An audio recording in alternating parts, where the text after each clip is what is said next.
Good morning dear student. तो आज हम कविता पढ़ेंगे जिसका नाम है चांद का कुर्ता। तो अब देखिए, इस कविता में चांद क्या कर रहा है, अपनी माता से हट कर रहा है कि मुझे एक झिगोला सिलवा दो, यानी कि एक ढीला ढाला कुर्ता सिलवा दो। इस तरह वह हट कर रहा है। जिस तरह आपकी माता आपकी हर इच्छा पूरी करती है, उसके बावजूद भी आप क्या करते हो, हर दूसरे दिन अपने माता से हट करने बैठ जाते हो किसी न किसी विषय पर, है ना। उसी तरह यह चांद भी क्या कर रहा है, अपनी माता से हट कर रहा है। और इस माध्यम से माँ की ममता, वात्सल्य तथा स्नेह से आपको इस कविता में परिचित कराया है।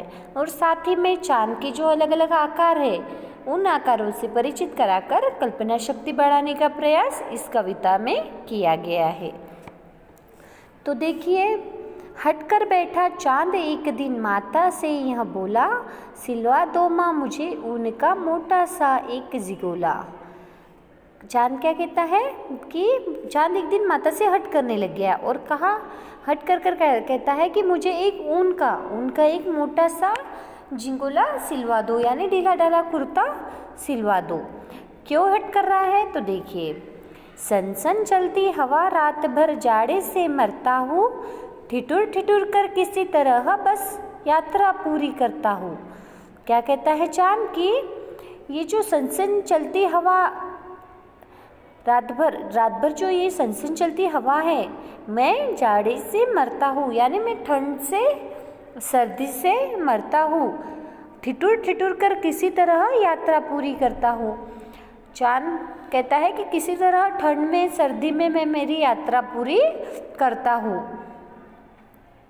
आसमान का सफ़र और यह मौसम है जाड़े का, न हो अगर तो ला दो कुर्ता ही कोई भाड़े का। चांद अपनी माता से कहता है, आसमान का सफ़र और यह मौसम है जाड़े का। एक तो मुझे इस पूरे आसमान की सैर करनी पड़ती है, पूरी यात्रा करनी पड़ती है, और इसमें मौसम कैसा है, सर्दी का मौसम है। आसमान का सफ़र और यह मौसम है जाड़े का, न हो अगर तो ला दो कुर्ता ही कोई भाड़े का। अगर आपके पास ना हो तो मुझे कोई भाड़े से कोई कुर्ता ला कर दो, पर मुझे चाहिए। इस तरह से वह चांद अपनी माता से जिद कर रहा है। बच्चे की सुन बात कहा माता ने, अरे सलोने कुशल करे भगवान लगे मत तुझको जादू टोने। माता क्या कहती है, प्यार से उसे सलोने बुलाती है चांद को। बच्चे की बात मतलब चांद की बात सुनकर माता कहती है, अरे सलोने कुशल करे भगवान, मतलब तेरी हर इच्छाएं पूरी हो, तुम पर भगवान का आशीर्वाद रहे, लगे मत तुझको जादू टोने, तुझ पर किसी की भी बुरी नज़र ना गिरे। जाड़े की तो बात ठीक है, पर मैं तो डरती हूँ, एक माप में कभी नहीं तुझको देखा करती हूँ। ठीक है, माता चांद से कहती है कि ठीक है, तुम कह रहे हो कि जाड़े का मौसम है, ठंड का मौसम है, तो पर मैं तो सिलवा दूँ, पर मुझे डर लगता है क्योंकि एक माप में कभी नहीं तुझको देखा करती हूँ, तो मुझे एक माप में कभी भी नहीं दिखाई देते। आपने चांद देखा है, चांद का आकार हमेशा बदलता रहता है, इसलिए उसकी माता कहती है कि एक माप में कभी नहीं तुझको देखा करती हूँ। कभी एक उंगल भर चौड़ा, कभी एक फुट मोटा, बड़ा किसी दिन हो जाता है और किसी दिन छोटा। हर एक दिन तुम्हारा क्या है, आकार बदलता रहता है। घटता बढ़ता रोज किसी दिन ऐसा भी करता है, नहीं किसी की आंखों को तू दिखलाई पड़ता है। कभी कम होता है और तो कभी ज़्यादा हो जाता है, मतलब कभी घटता है तो कभी बढ़ता है। कभी कभी तो ऐसा हो जाता है कि किसी की आंखों को तो दिखलाई भी नहीं पड़ता है। अब तू ही बता नाप तेरा किस रोज लिवाए, अब तू ही बता कि मैं तेरा नाप किस दिन लूँ कि तेरा झिगोला मैं सी सकूँ। तो वह कहता है, सीधे एक झिगोला जो हर रोज़ बदन में आए, मुझे एक ऐसा ढीला ढाला झिगोला सी दे कि जो मेरे हर रोज़ बदन में आए, चाहे मैं उंगल भर छोटा रहूं या चौड़ा रहूं या एक फुट मोटा रहूं, कैसा भी मैं रहूं, मुझे रोज़ वह बदन में आए, पर मुझे एक झिगोला सिलवा कर दो। इस तरह से चांद अपनी माता से इस कविता में हट कर रहा है, जिद कर रहा है। यहाँ पर हमारी कविता पूरी हुई जिसका नाम है चांद का कुर्ता। तो देखिए इस कविता का अभ्यास, निम्नलिखित प्रश्नों के उत्तर दीजिए। क है चांद ने माँ से क्या हट की? इसका जवाब है चांद ने माँ से झिंगोला सिलवाने की हट की। ख है माँ चांद का कुर्ता क्यों नहीं सिला सकती थी?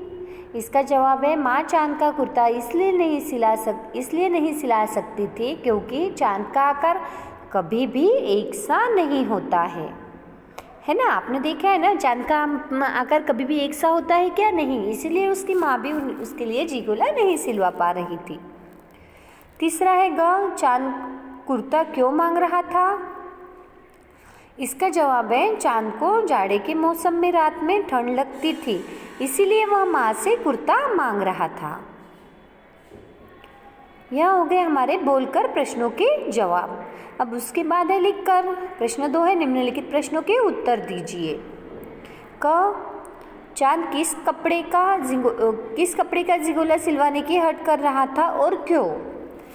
आपको पता है चांद उनका एक मोटा सा झिंगोला सिलवाने की हट कर रहा था। और क्यों? क्योंकि उसे रात में सनसन चलती हवा से ठंड लगती है और वह ठिठुर ठिठुर कर किसी तरह यात्रा पूरी करता है। ख है कविता में कवि ने चांद की यात्रा का वर्णन किस प्रकार किया है? इसका जवाब है कविता में कवि ने चंद्रमा द्वारा रात की ठंड में ठिठुर ठिठुर कर आसमान का सफर पूरा करने की बात कही है। यहाँ पर लिखकर प्रश्नों के जवाब पूरे होते हैं। उसके बाद है सही का चिन्ह लगाए। आपको प्रश्न पढ़ना है और सही जवाब पर सही का चिन्ह लगाना है। उसके बाद है सही या गलत का निशान लगाए। जैसे कि चांद सर्दी में ठिठुरता है, सही है तो सही का चिन्ह लगाए और गलत है तो गलत का चिन्ह लगाए।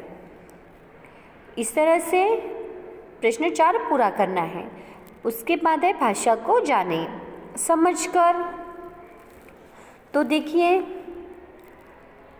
पुरुष जाति का बोध कराने वाले शब्द पुल्लिंग और स्त्री जाति का बोध कराने वाले शब्द स्त्रीलिंग कहलाते हैं।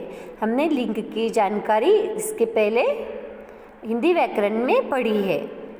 तो जो पुरुष जाति का बोध कराने वाले शब्द है उन्हें पुल्लिंग कहा जाता है और जो स्त्री जाति का बोध कराने वाले शब्द है उन्हें स्त्रीलिंग कहा जाता है। ठीक है, जैसे चांदनी स्त्रीलिंग और चांद पुल्लिंग। अब इसमें वर्ग में दिए गए शब्दों को उचित स्थान पर रखें। स्त्रीलिंग लड़की माँ और पुल्लिंग नर कुर्ता। इस तरह से आपको स्त्रीलिंग और पुल्लिंग शब्दों को छांट कर लिखना है। स्त्रीलिंग में आएंगे लड़की माँ हवा रात वधु और पुल्लिंग में आएंगे नर कुर्ता हाथी आसमान बंदर। इस तरह से आपको स्त्रीलिंग और पुल्लिंग शब्दों को अलग कर कर लिखना है। प्रश्न 6 है निम्नलिखित शब्दों का वाक्य में प्रयोग करें। आपको नीचे कुछ शब्द दिए हैं, उसका वाक्य में प्रयोग आपको करना है।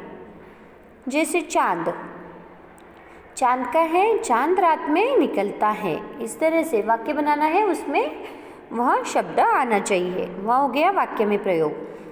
इस तरह आपको प्रश्न 6 पूरा करना है। उसके बाद है शिखर। आप भी रात में चांद को देखते होंगे। चांद को देखकर आपके मन में क्या क्या बातें आती है जो आप चांद से कहना चाहते हैं, वह आपको हिंदी कॉपी में लिखनी है। सभी को चांद देखना बहुत पसंद होता है, तो उसे देखकर सभी के मन में अलग अलग विचार आते हैं। तो आपके मन में क्या क्या बातें आती हैं आपको लिखना है। ठीक है, तो उसके बाद है प्रश्न 8 चांद पर कोई अन्य कविता याद करके कक्षा में सुनाएं। चांद पर बहुत सी कविताएं हैं, तो कोई चांद पर की कोई एक कविता आप हिंदी कॉपी में लिखिए। प्रश्न 9 है कविता में चांद के माध्यम से माता के प्रेम को चित्रित किया गया है। आप अपनी माँ के प्रेम को अभिव्यक्त कीजिए। आपकी माँ आपके लिए क्या क्या करती है, कैसे आपकी इच्छाएं पूरी करती है, इन सभी बातों को आपको अभिव्यक्त करना है। यानी कि आपको माँ के प्रेम को अभिव्यक्त करना है। तो इस प्रश्न को पूरा कीजिए। यहाँ पर हमारा पाठ चांद का कुर्ता और इस पाठ का अभ्यास पूरा हुआ। Thank you.